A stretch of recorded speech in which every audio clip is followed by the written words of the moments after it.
It's time for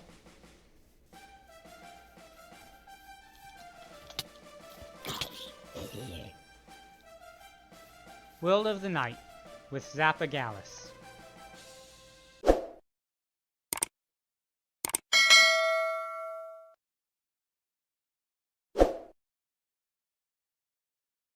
Hello again, kings, queens, knights, and peasants. Welcome to another episode of World of the Night.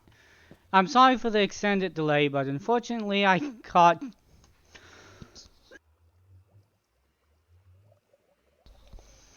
COVID, so that put me down for a couple weeks, and I still got a cough, so you'll hear some pauses and oddities in my voice as I try to suppress it.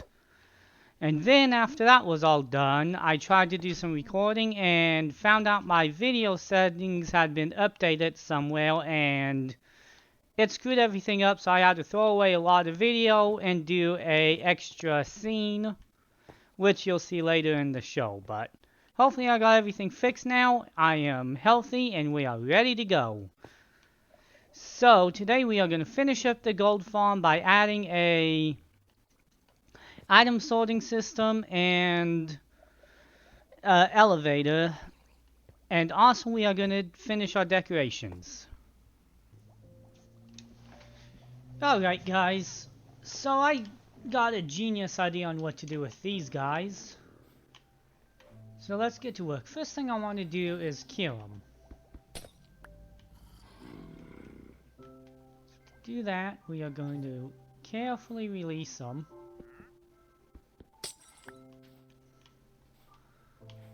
See, I want to keep one of them zombified so I can re-zombify the others if need be.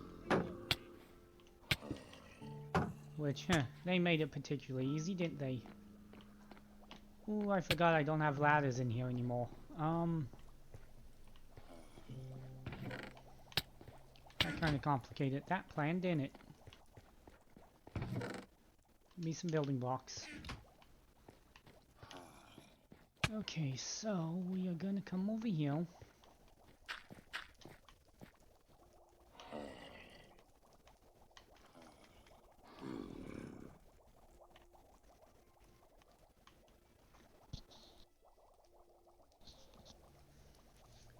Okay, so we will do our normal. Prick them with the arrow's weakness. Give them apples.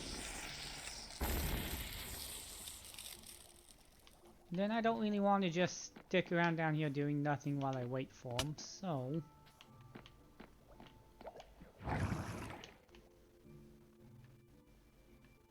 I just realized they're probably gonna follow me, ain't they?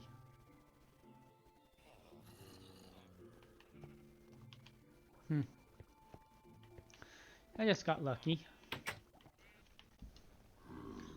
Okay, so now those two should be good, honest, hard-working villagers.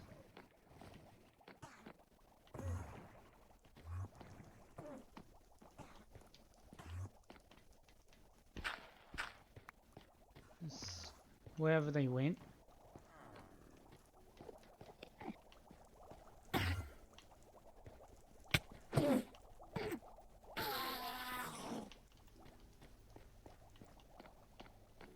Here's number one. Kind of wondering if the other one kind of didn't go up the elevator. But anyway, so while I was waiting for them to heal, I made some job sites for them. So right now this farm will get us tons of gold, tons of experience, and tons of rotten flesh. So I figured why not make it so that we can turn all that rotten flesh and excessive gold into emeralds.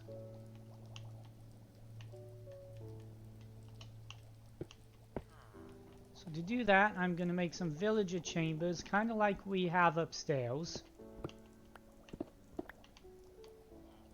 Okay, also going to give them a stack of carrots, because I want more than just the 3 I have access to. Okay, so the first 2 are in place. And really the use of these guys is they will trade an emerald for rotten flesh, which is a massive byproduct of the farm we just made. They will also take gold, which is highly useful.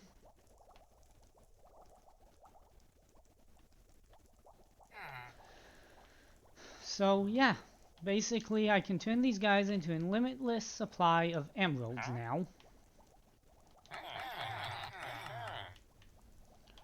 And then they will also sell us useful stuff like ender pearls, redstone, and just lots of useful things. Now, though price tag's still a little bit higher than I'd like, so I will probably zombify them again before I call this good.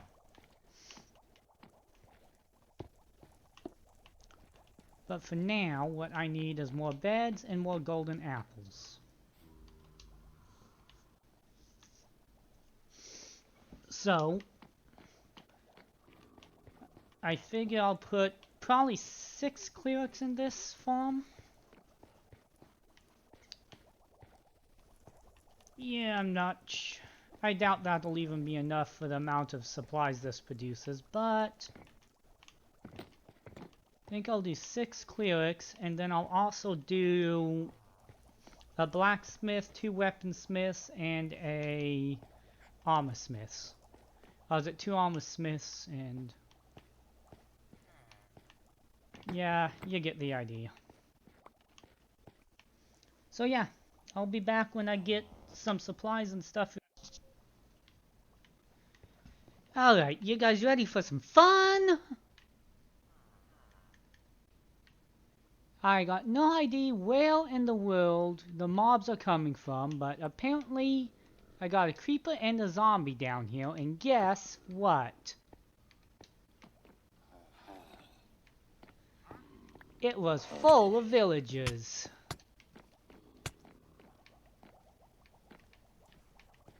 Let's see if I can round them all up.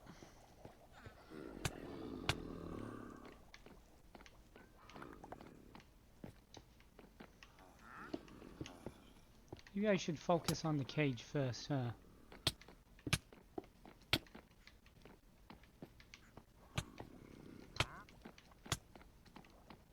This is not working.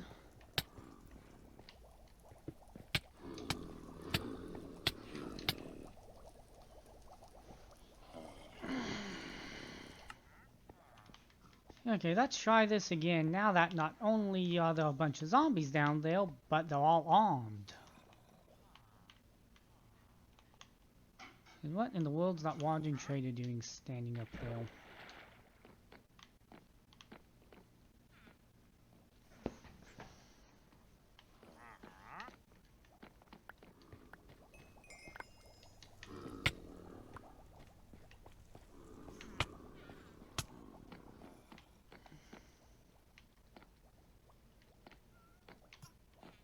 I'm not even sure what I'm trying to do at this point.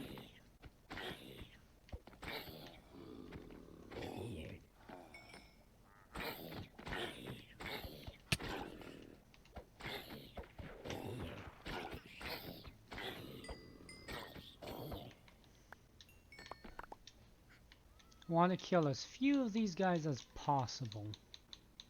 Guess I gotta get my gear back. Okay.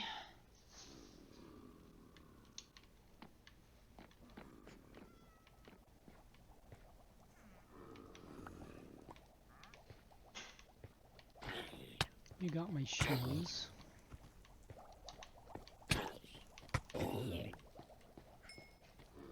Since when could zombies equip shields?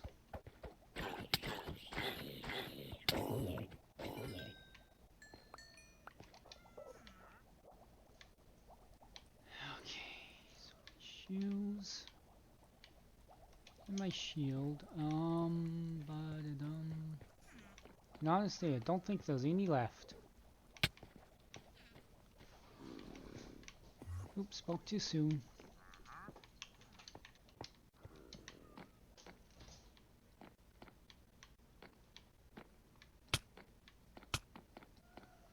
Hey, both of you, get in here.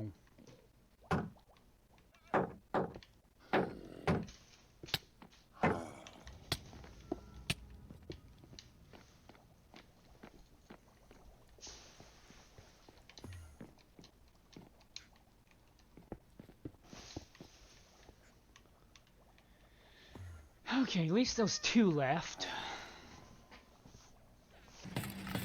Now, I've noticed the bonus of this thing is it's passively collecting slime balls for me, so I don't really need to worry about building a slime farm if I don't want to. Right now, I am trying to mend my axe. So let's see this thing in action. Here we go, already done. I know it's an iron axe and doesn't take that much, but still, I think that's pretty impressive, that kind of speed.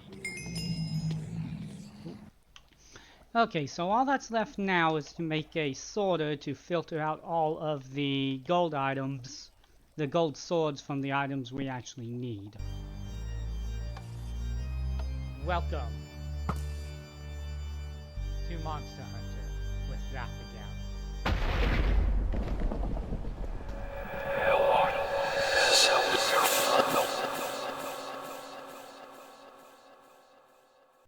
Welcome back, mighty warriors, to another meeting of Monster Hunters. Tonight the target is the much-feared Skinwalker. Skinwalkers are part of the Navajo tribe's culture. They are witches who possess many abilities focused heavily on animals and transformations. Now remember, the Navajo witchcraft is part of their spirituality and just one of the ways of life. It is often used for good, such as the medical healing properties of a witch doctor, but also used for evil. In order for one to obtain the powers of a skinwalker, they must be initiated by a secret society and perform one of the deadliest deeds known to man, killing a close family member. Once this is complete, they gain the ability to shapeshift into any animal, will most often taking the form of wolves, bears, and other native animals. Often they wear the pelts of the animals they transform into, which is how they acquired the name Skinwalkers. Sometimes they will even wear animal skulls or antlers to increase their powers. Because of this, the Navajo tribe considers it taboo for its members to wear the pelts of predatory animals. Another horrible power they possess is the ability to possess human victims by locking eyes with them. Furthermore, they can control creatures of the night, such as owls or wolves, and reanimate corpses to attack enemies. They are powerful and deadly, but remember, there is a way to identify them. In animal form, their eyes will look human instead of animal, and turn red if light is shined on them. While human, they will also have animalistic traits in their eyes. Now go forth, mighty hunters, and end these wicked people's deadly deeds. Hey guys, I hope you're liking the video, and if you do, please leave a like and subscribe. Thank you! And that's enough of that. As you can tell, I was having some recording issues. I'm not sure if it was my graphics card updating or my recording software updating, but it messed everything up, so I cannot use that footage, because I'm sure you'll get more annoyed than I was. So instead, what I'm going to do, I switched to a creative super flat world, and I'm going to show you all of the redstone components used in my item collection and sorting system for the gold farm. The first thing I'm going to show you how to do is build the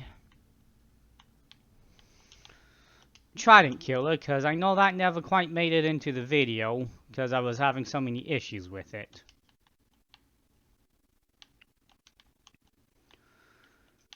So it is pretty simple.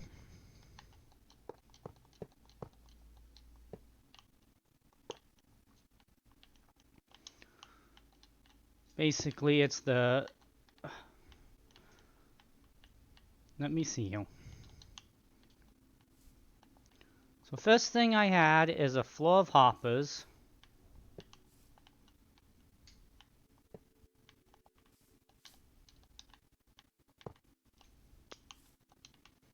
which went into the collection chest.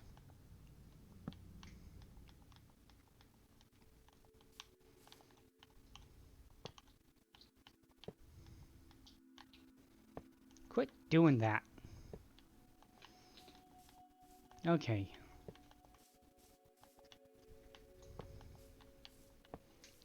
I'm aiming at the side.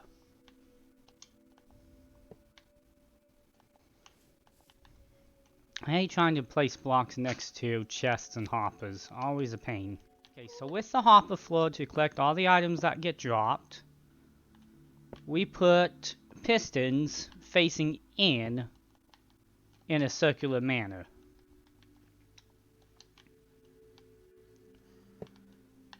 Then each of those pistons has an observer facing the piston.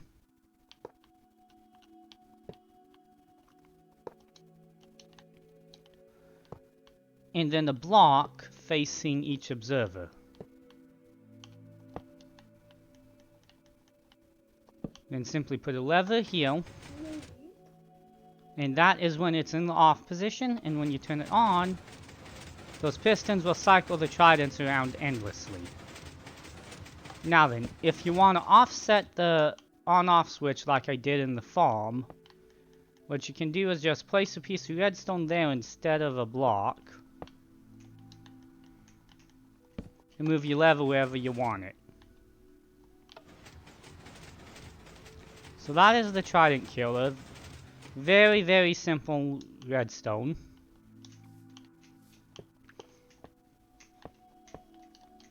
Next we need a item sorter to sort out the non-stackable items, aka golden swords, from the stackable items of rotten flesh and gold nuggets.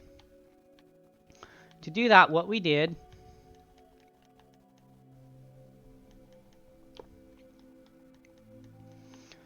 I looked up a mumbo jumbo tutorial. It's a few years old, but it works perfectly, so I'm going to use that.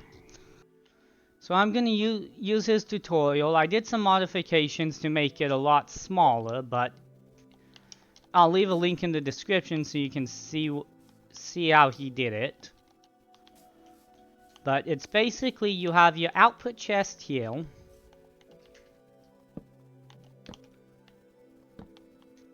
With a hopper going into it. Then, underneath that hopper, you need another hopper. Actually, I need it on this side.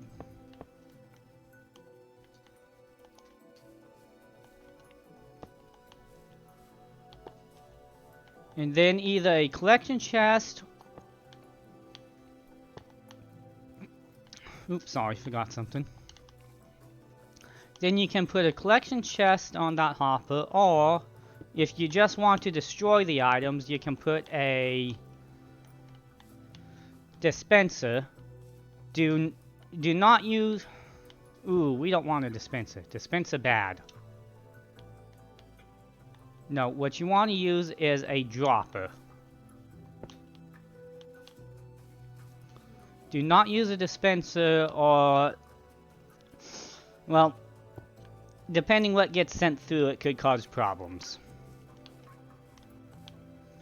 Once you have your dispenser in place, as I said, the gold swords are just not worth trying to save. They take too much energy to smelt down and all this stuff you gotta do with them. So instead,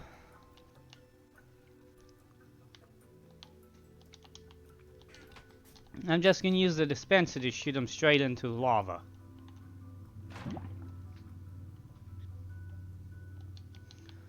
Okay, now we need some very simple redstone back behind this part.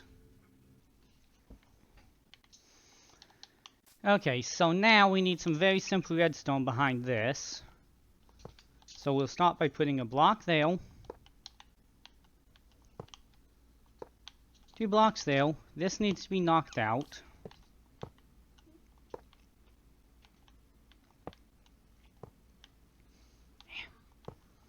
So you need that block layout. Now out of this dispenser, out of this hopper, you want a redstone comparator. dust on all those blocks, a torch there, and a repeater there. So what this will do,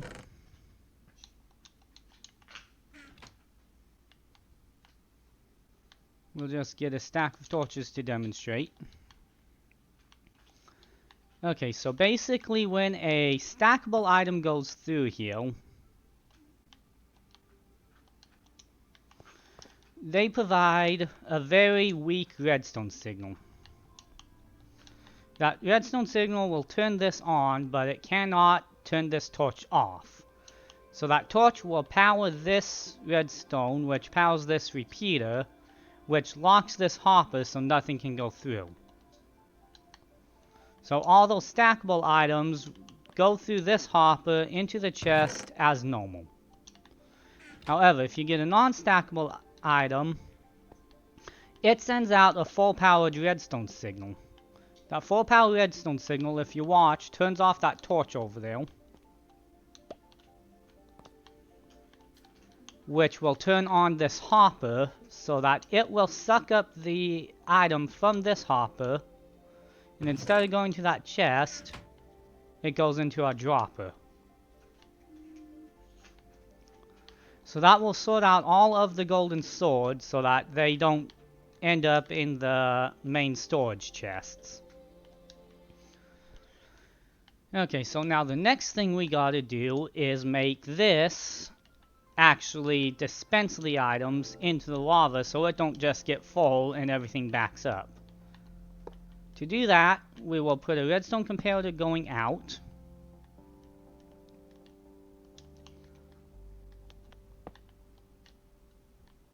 Now that comparator will actually go into a torch burnout clock. For those of you who don't know redstone, basically what a burnout clock is you simply put 2 torches there, line of dust there, and then there. And what that does is those torches will constantly make the other torch shut off, and it'll flicker, making a limitless redstone signal. Now, I think I messed up a little bit. Okay. We actually need that going into a block, which will go into 1 torch to invert the redstone signal.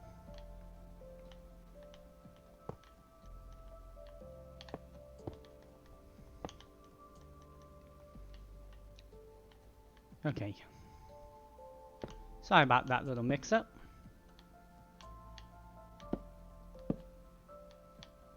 So yeah, that torch will invert that redstone signal.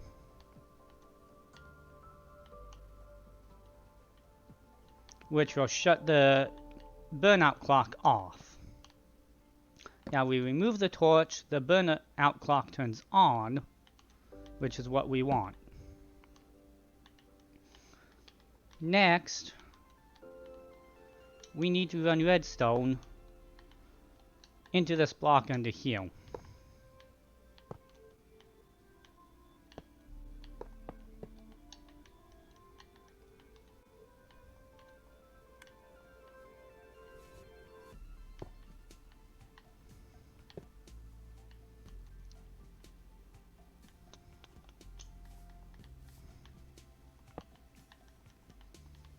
I'm never too good with spacing, figuring out my spacing beforehand.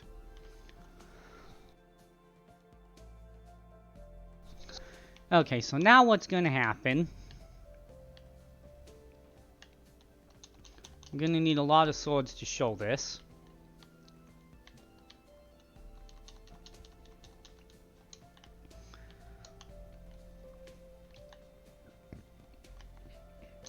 Okay, so whenever this is empty, that torch is going to stay turned on, and this redstone clock is shut off. So yeah, basically there's no noise, no clicking. Really, you don't absolutely need this.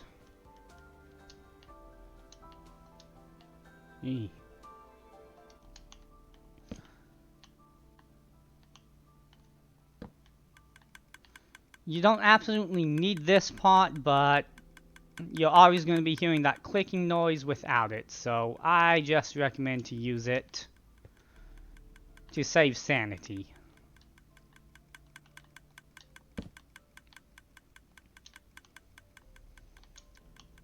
Now, whenever an item actually gets into that dispenser though,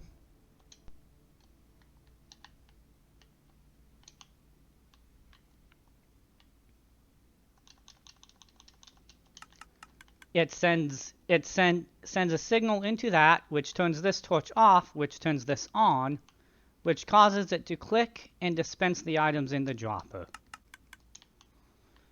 Those items go into the lava and are instantly destroyed. So that is how I sort out the golden swords from the nuggets and the rotten flesh. Very simple. As I said, I got this idea from a mumbo jumbo tutorial. This part of the circuit is actually my own design. I'm sure there's more compact, easier methods, but yeah, I like to use this one because it's simple and cheap. Wrong. Okay, anyways, as I was saying. Now, the next thing I did was I did not want to have to go underground to get my items every time. So, I built a sorting system. I built an item elevator to move stuff upwards. Okay, so item elevator, again, is a very simple component. So basically what we did, or what I did,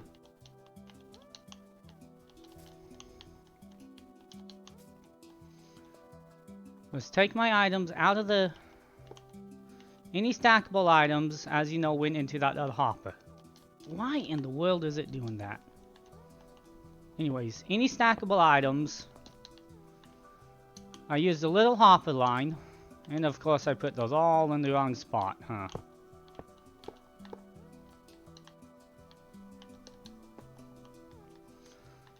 Okay, so using a hopper line, I take any stackable items out of the chest and move them a few blocks out. Now, yeah, I didn't even need to build this as high as I did, huh? Okay. Now those items went into a dropper, which elevated stuff to the surface and into a chest. So yeah, as you can see, I got 3 droppers here moving everything up. So now all stackable items, well,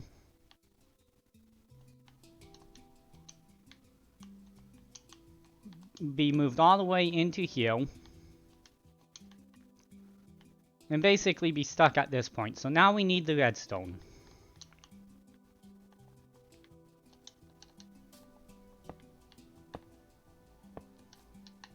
So what we want to do, use a comparator to detect whenever an item is in that.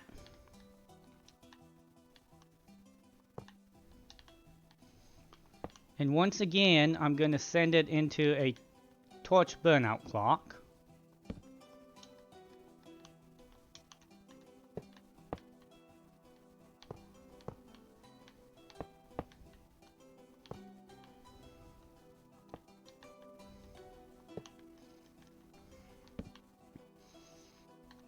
As I said, you could put, there's probably more efficient systems for this. I like to use the burnout clock because it is guaranteed, even if you unload the chunk halfway through or whatever, as soon as you return, it'll pick up right where it left off, and there can be no errors done by it, because it's just, you don't get any more simple than that. So yeah, use this torch to invert the signal, attach it to the burnout clock, and then bring the redstone around.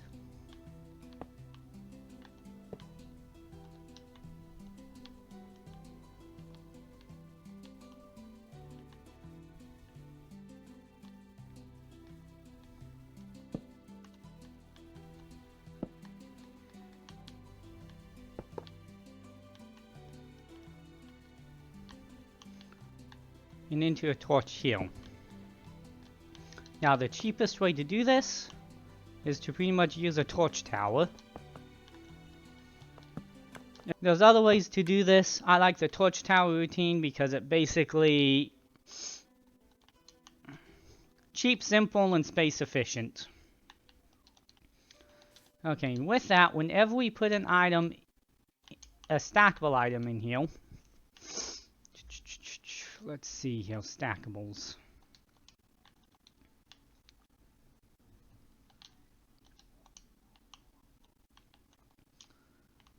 All those items flow into here.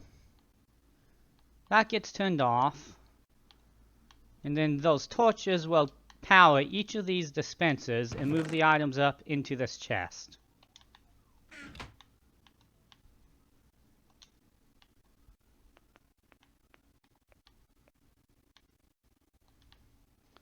And if we throw in a non-stackable item,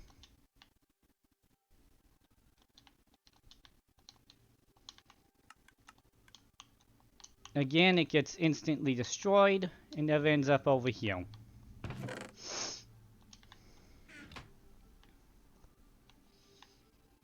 So that is how our item collection system picks up items, throws out all of the golden swords so that they don't clutter up the storage and block everything,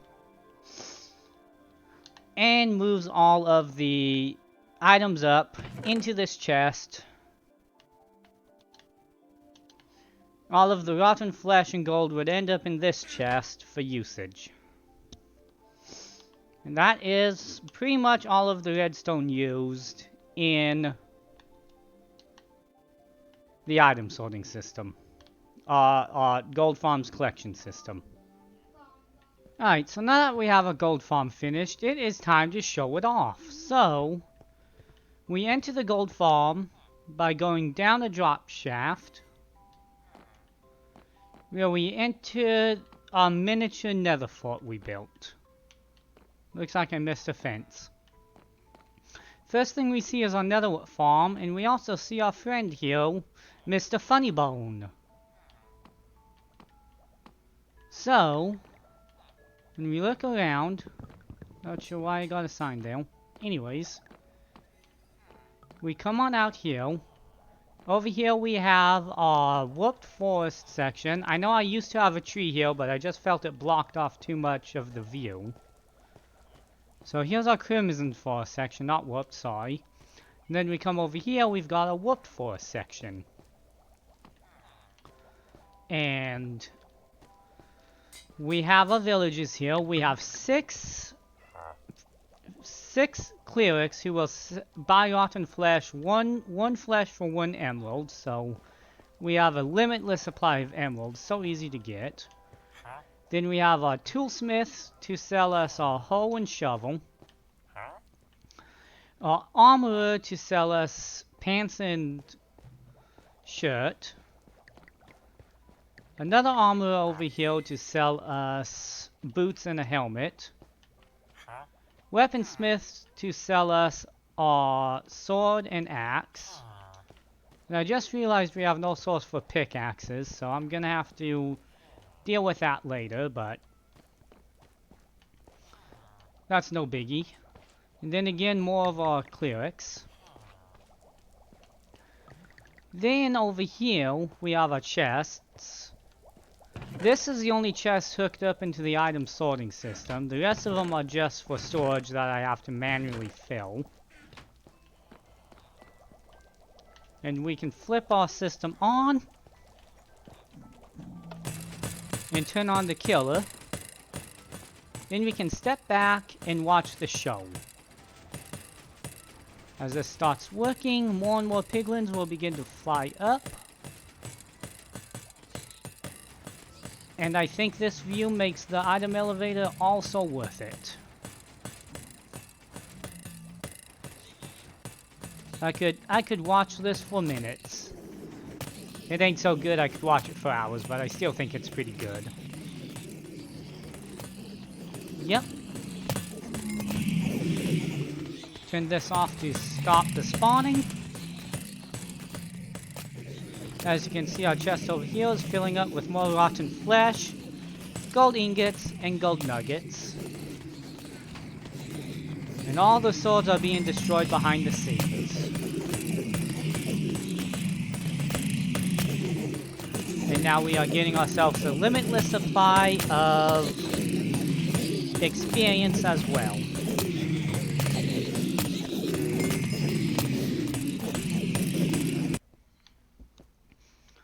Well, that's going to conclude today's episode, and finally the gold farm project. That took way longer than I expected, but I am so happy with the results. And one moment, please. Do you mind?